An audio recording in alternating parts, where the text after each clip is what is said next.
It's actually really weird being in here today because a zillion billion years ago, what's now Riviera Church, we used to meet in here, right?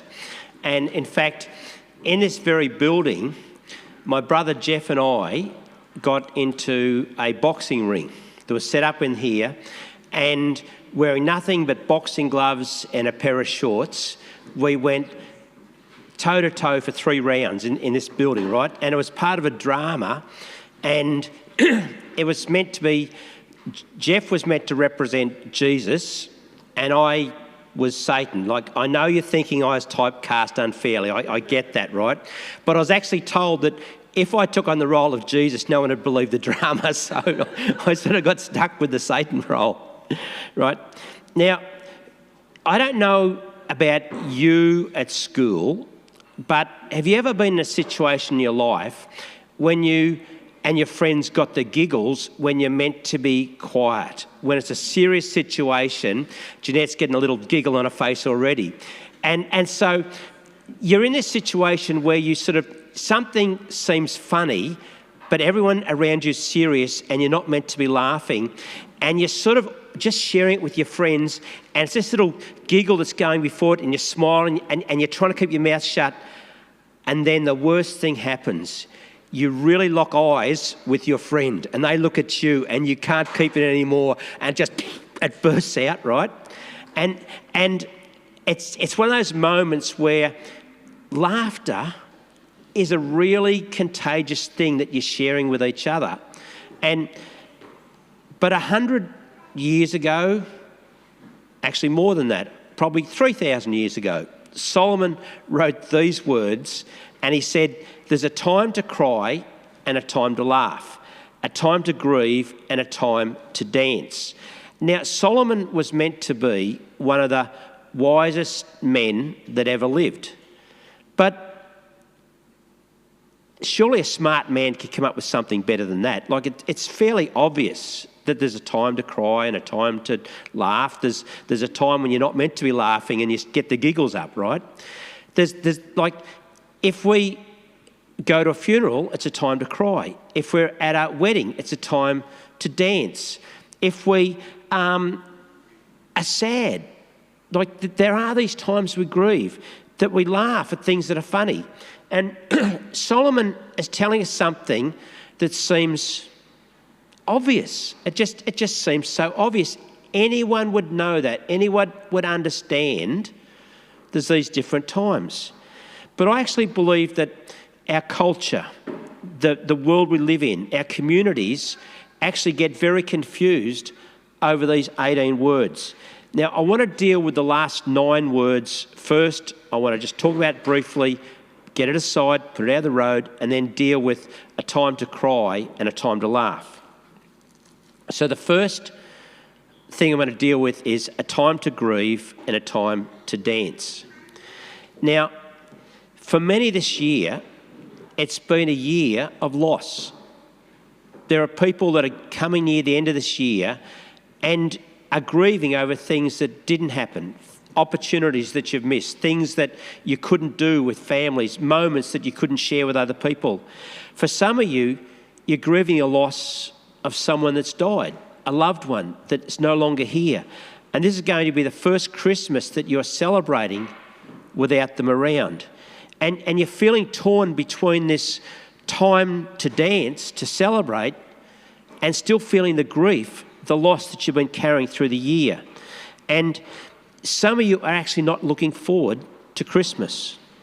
Now, Solomon wasn't talking about dancing like in a nightclub, or as Jan reminds me, when she was younger, in this very building, she used to come to dance nights. And there were dancers in this building. But that's not the sort of dancing that Solomon's talking about. He's talking about this, a physical expression of something that's happening. When you haven't seen someone for a long time and you see them and you hug or you shake hands, or there's just this smile exchanged. It's physical, what you're feeling on the inside. It's the dance of a child. It's the running when you could walk. We've got a little 2.5-year-old granddaughter, Remy. She runs everywhere. It's just an expression of what she feels inside in her little body. It's the joy of a child wriggling and sort of can't keep still when they're unwrapping a Christmas present. Our daughter Mandy, when she was little, she had to fake that sort of excitement, because every Christmas she would actually search the house prior to Christmas Day. She would find whatever we were going to give her. She would open it up, look at it, because she's so impatient, then wrap it back up again. Yep, that's it, wrap it back up again, put it under the tree, or leave it where it was, and then we would put it under the tree, and she would then fake this excitement, right? But God wants you to know that even if it's just for the sake of the kids, there's a time to dance. There's a time to grieve, but sometimes, even just for the sake of other people, laying down the grief and dancing. It's a time to gather. It's a time to celebrate life together.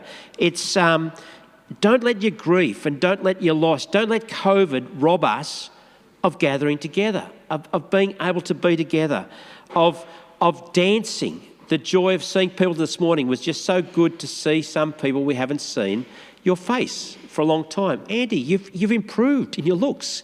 You look so much more handsome than I remembered you. No. I won't tell you how I remembered you, but you just look better than I imagined you to be. So take that for what it's worth, right? Years ago, in this same very venue, we actually as a church put on a bush dance.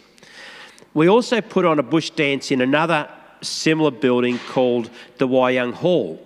And we did that when we had a new pastor and his wife and family coming to Bairnsdale. We wanted to welcome with a bush dance. And just like Tony, who loves to cook these beautiful cakes for Red Gum these days, I just love those cakes you're making, Tony, but I thought I would cook something. I'd make something that people could share. Lamingtons. Can't get anything better than lamingtons at a bush dance. And so I made these lamingtons, but I wanted them to be a little bit different, a little special.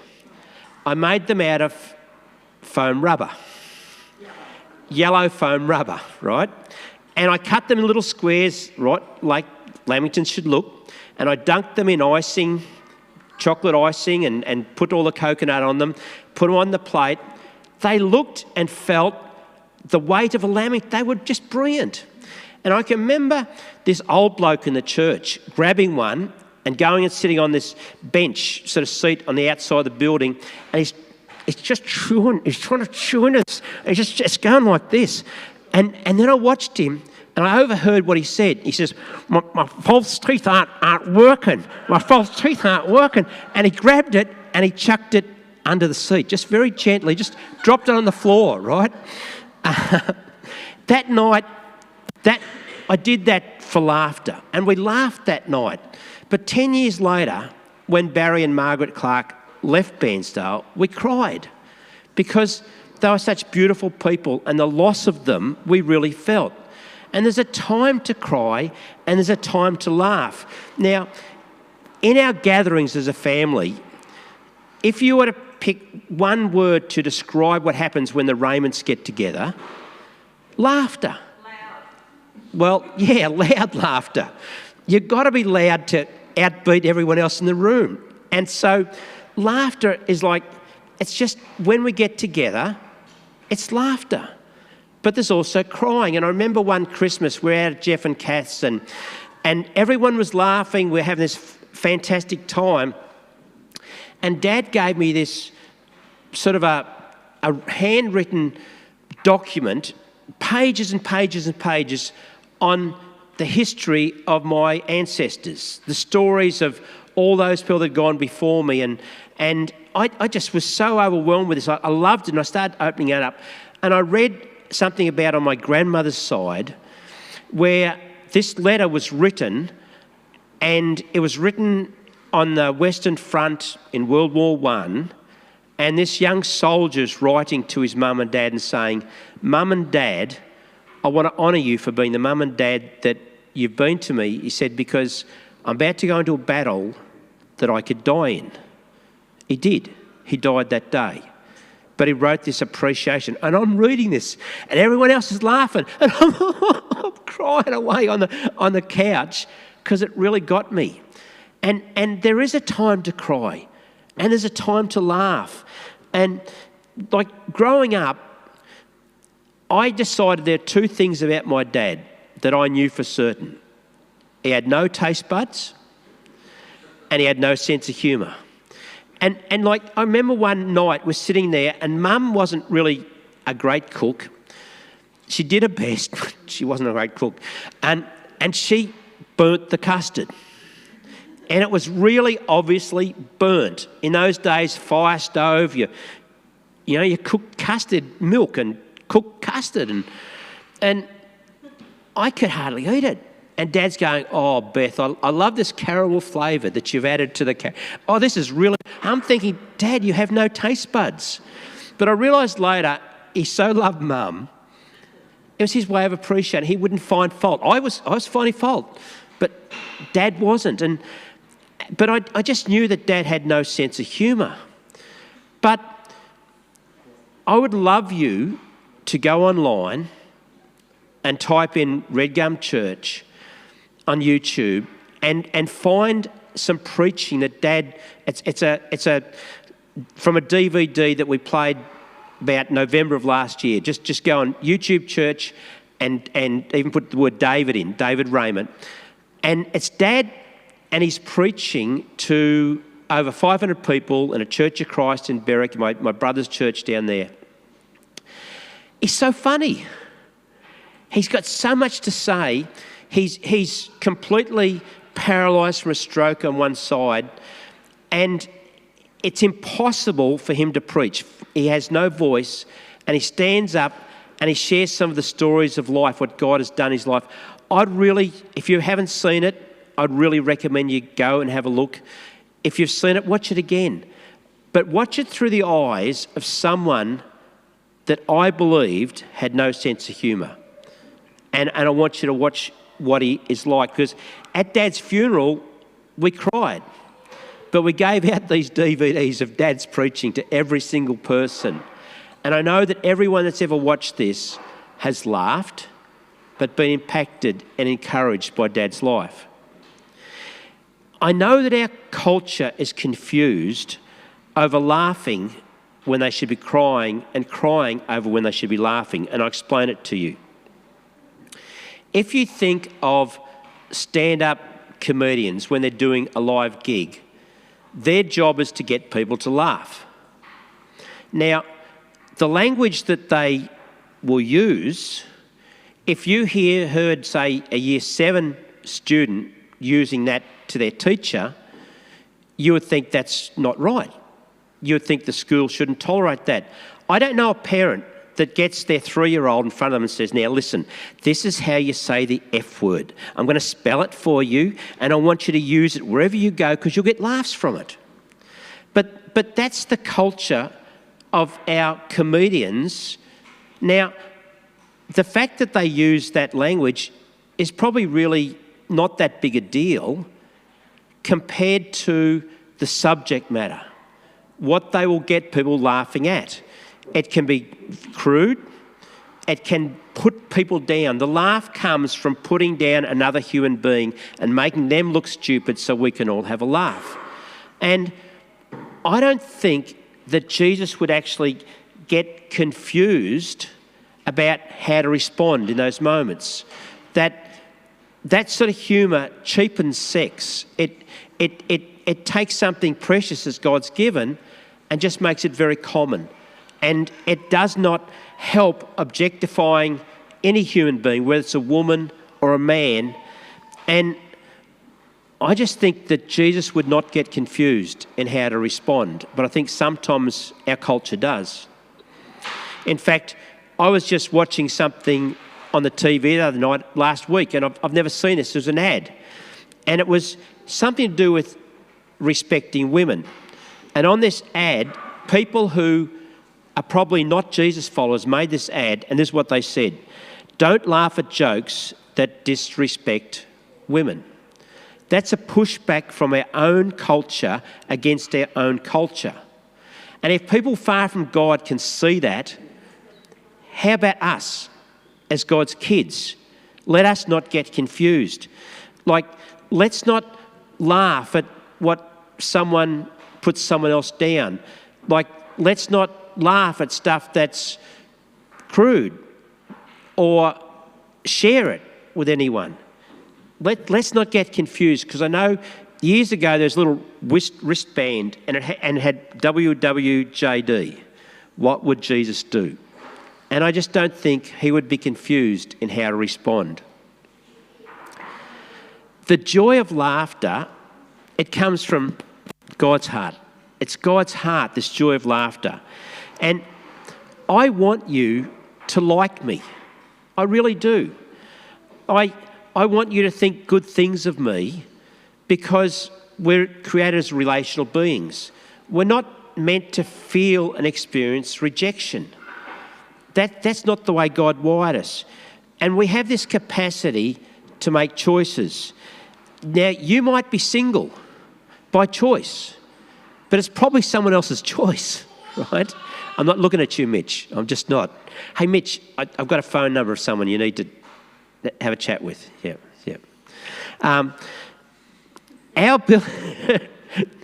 Awkward moment for Mitch. Sorry, Mitch. Yeah.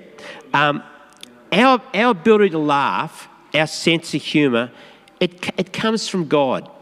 And every choice we make is not always a good choice. God gives us the ability to choose, but we don't always make good choices. And God gives us the ability to laugh. But sometimes when we're laughing, it's not actually good medicine. There was a sound coming out of Israel's camp. It was a sound of laughter. It was a sound of singing. It was a sound of dancing. And Israel should not have been laughing and dancing at this time. They should have really been grieving at what was happening in the camp. See, Moses had been up on the mountain getting the big 10 from God.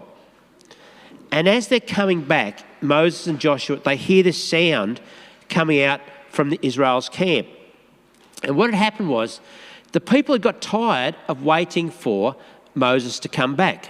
So they'd gone to his brother Aaron and had said, can you make us a God that we can put our hope in? See, when God is silent, it's amazing how quickly we go to something else to put our hope in. We go to technology. We go to Dr. Google to find our hope. We search stuff on the internet, and we look at something, and what happens is, in my phone, there's these little men. And if I do a search of something, these little men run all around the world and they gather all the sort of stuff that says exactly the same as what I've just read, and they feed it to me. And I start to feel like everyone else in the world thinks exactly like I'm looking for. Paul says our ears get itchy. We want them tickled. We want to hear things that fit what we believe. We're looking for the sympathy that someone will give us. And we use technology to do that. Now, with Israel, they had really poor internet reception in the desert in those days, right? Really poor. In fact, they couldn't use that technology. So what they did was Aaron passed around the hat, a bucket, and he got everyone to take their little earrings out and drop them in the bucket, and they were made of gold. And they melted them down, and then Aaron, with this melted down gold, made a golden calf. And he took these engraving tools and he made this calf. He used the highest technology they had in the desert, which was the engraving tools, and they made a calf. Now they had something to put their hope in. And now they're laughing and they're dancing and there's noise in the camp. And in Isaiah 49, God says these words, "Those who hope in me will not be disappointed." Anything else we put our hope in life ultimately will let us down. we won't get what we wanted. And Moses knows this. And so when he arrives in the camp, he's cranky at his brother. He's really ticked off at his brother Aaron. And I want you to listen to Aaron's excuse for why he did what he did. He blamed Moses for being away. And then he blamed the people. And he says, but all I did was pass the bucket round. I just took up an offering. Can't be anything wrong with taking up an offering. And then I threw these little gold things into the fire. And Moses, you wouldn't believe it. This calf just popped out of the fire. And if you think I'm making that up, read the story, right? Aaron goes, Moses, I could hear this moo, moo. There was a whole herd of cows in the fire. And I thought the whole lot would come out, but just a little calf. He's so cute. We sort of adopted him, and everyone sort of liked this little calf, Moses. And Aaron is meant to be the one that hears from God and tells the people what God's saying. He's Moses' second in command, and what coming out of his mouth is rubbish.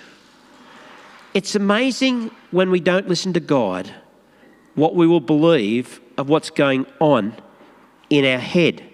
It was a time to be crying. That's Aaron's response. But he did something that created laughter and dance in the camp. That was the moment when Aaron should have said, Moses, you're right. I blew it. I'm sorry, God. I'm sorry. But it just jumped out of the fire. I think that's probably the funniest line I've ever read in the Bible. It's just ridiculous, right? I just want you to jump forward with me 1,000 years in the history of Israel. And Jerusalem, the walls had been broken down for 150 years.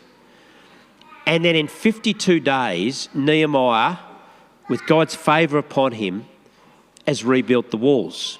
And Ezra the priest, he has re-established temple worship in the temple. And it's a time to celebrate. And they gather all the people together and they crack open the Bible and they start reading from the first 5 books of the Bible, the Torah, and they start reading to people. They set up a big PA system, and from early morning till lunchtime, they read the Bible. Now, what they're reading is a covenant with Israel of blessings and curses. And the people are hearing this, and it starts to grieve them, and they start to cry because they realised they have not kept up their part of the covenant. They've let down what they were responsible for. They've done the wrong thing. And there is a time to cry. There is a time to grieve. There's a time to regret what we've done. There's a time to feel loss. But the trouble is, Israel is meant to take those emotions. We're to take those emotions to God and be healed and be set free. And this thing no longer have a hold over us. And Israel is now stuck in shame and guilt and regret. And right in front of them are the brand new walls. And they can't see them.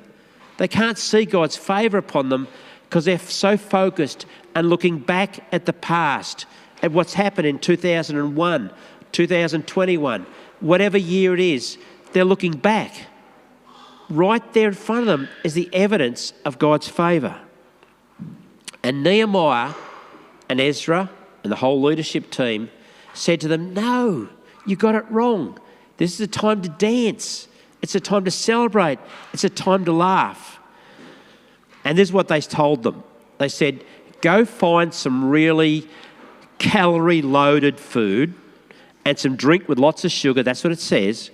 Go and find this rich food and find all this stuff and party. It's time to celebrate. And he said, and I want you also to take some of what you make and prepare and share it to people that have nothing. See, when we cry, when we grieve, it's all inward, isn't it? We're looking at us. We're focused introspectively. But when we laugh, it frees us to think of others, to share what we have with others. And that's what they told them to do. They said, don't grieve, don't focus on yourself. We want you to laugh and celebrate and grab the offering, grab the 10%, grab the tithe and use it as party money. Spend it.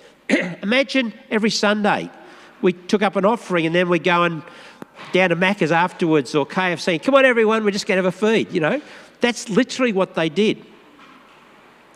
And Nehemiah says to them, this day is holy to the Lord. He says, do not grieve for, and here's a line that some of you will have heard. For the joy of the Lord is your strength. That's where that comes from. They were grieving, and Nehemiah says, nah, wrong move. There's a moment, there's a time for that, but now it's a time to laugh. The joy of the Lord is your strength. We shifted to Donald when I was about in year 8. And I never really liked high school. And it's probably because I mucked around too much. And teachers compared me with my siblings that did really well. Teachers can be cruel. And so I didn't like school much, and I usually got there late. But I remember waking up one morning and thinking, I'm going to really try harder at school, and I'm going to get there early today. And where our house was in Donald, it was on one side of the main street. We weren't far from the main street. And on the other side of the main street, quite a long way away, was the high school. So I got dressed up, got my little uniform on, put my little grey shorts on and put a little tie on. I hated school uniforms, but I put my little uniform on and I got on my bike and I rode to school early. First time I'd ever done it. I was amazed when you get to school early, no one's there. There's just this bloke was mowing the school oval and that was about it. And I waited and you know when you wait a little bit too long? And I'm thinking, something's wrong here. So I went over to the guy that was on the tractor mowing the school lawns and said, where is everyone today? And he looked at me and said, it's Saturday. It's Saturday, mate. There's no school on Saturdays. That wasn't the worst bit. I had to then turn around and ride back through the main street of town Saturday morning, 9 o'clock. Everyone's looking at this idiot on a bike in a school uniform. Everyone knows there's no school on Saturdays. If we can laugh at ourselves, we can forgive ourselves. Sometimes we'll allow God to forgive us, but we struggle in letting us forgive us. But if we can laugh at ourselves, we'll forgive ourselves. And if we forgive ourselves, the enemy has nothing to accuse us over. And if we can forgive ourselves, we can forgive others. And we have nothing to hold against them either. Forgiveness is such a powerful, powerful thing. But here's the problem. No matter how much you're convinced that laughter is good for you, no matter how much you would like to laugh, if you really want laughter in your life, if you want laughter to come into your life, here's the problem. You're going to ask this question. You're going to ask yourself, how do I get this? How do I get this? And I was thinking about that question this week, and I realised it's the wrong question. The right question is, how did I lose it? How did I lose the laughter that I was born with as a little child, as a little brand new baby? How did I lose that laughter? I could give you the statistics, but the numbers don't really matter. The truth is that little children, when they're 4-year-old, laugh a whole lot more than a 40-year-old does. What happened? Where did that go? That's where that little saying, grumpy old men, comes from, doesn't it? because people have noticed that some people just get grumpier as they get older. So where did it go? Like, I don't know your story. We all have different families of origins. We all have different things that have happened, traumas that have happened in our life. But through life, stuff happens and we just get robbed of what God put in us originally. And so how do we get that back? And how do we not lose it if we don't know how it went? And the only way to know how it went, if you don't know, is to ask God.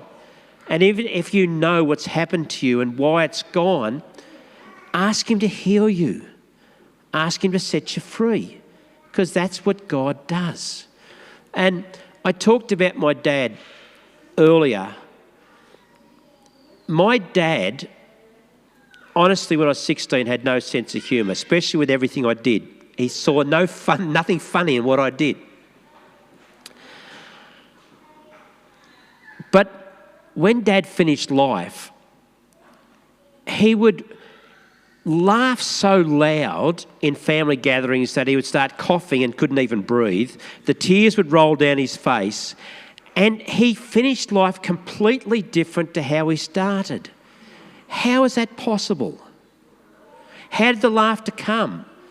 It's what God did in his life, how God softened him. Even right now today, two of Dad's sisters, they're ancient. Hi, Auntie Lily. Hi, Auntie Shirley. They'll be watching this in Queensland. They know what I'm saying is true. And that's why I want you to listen and have a watch of that DVD of Dad's preaching. That's a man that's been changed by the power of God. And that's available for every one of us. There's no exceptions. I want to finish with this thought.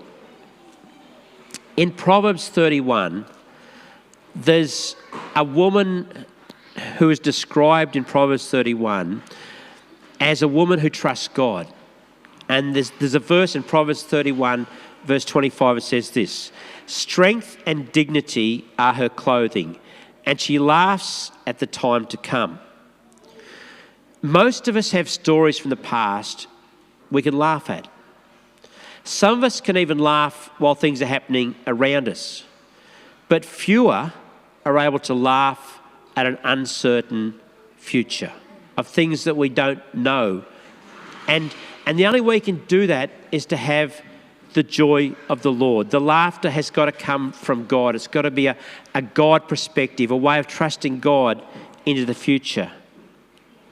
There is a time to cry, and there is a time to laugh. And you'll only ever get those right if you allow God to heal the past, to trust him in the present, and to believe that God's favour is going to go with you into the future. Let's pray. God, I thank you for everyone gathered in here today. I thank you for all those online. I thank you, Father, that it's only your words, not mine, not my stories, not my insights. It's only your truth. It's only your word that changes any of us. It changed my dad. It's changed me. It's changed so many people in this room that are hearing this. It's available for everyone. And if you don't know who Jesus is, he's come to set you free. That's who he is. And so I would really encourage you that, I don't normally say this, but if today has been helpful, share it. If you're hearing this online, share it, because God's truth has the capacity to set people free. And I'm in a privileged position where I get feedback from people all over the place of what God's truth is doing and how it's changing lives. And so let's just be generous and let's just share. If this has helped you, share it with someone else. Thanks. We'll see you back here next week in Lucknow Hall. And for those online, we'll catch you the same way. See ya.